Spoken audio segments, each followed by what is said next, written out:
صباح الخير واهلا ومرحبا بكم في سلسله عايز تشرس واحده ست. هقول لك الاتي او هقول لكم الاتي. تمام، خلينا نبدا كده باول حاجه.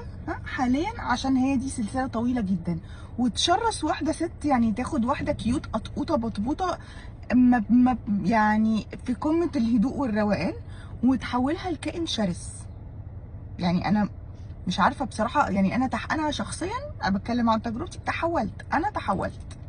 تمام، فنبدا كده ان اول حاجه عايز تشرس بيها واحده ست، نزلها الصبح تسوق وتودي مدارس، نزلها في معجنه ملهاش ملامح، نزلها في زحمه مع عربيات وباصات في معركه اساسا غير متكافئه. يعني هو انا في معركه غير متكافئه بيني وبين الباصات كل يوم الصبح، لان هو مش شايفني عموما، او يعني في فرق في الحجم وفي فرق في العدد. يعني انا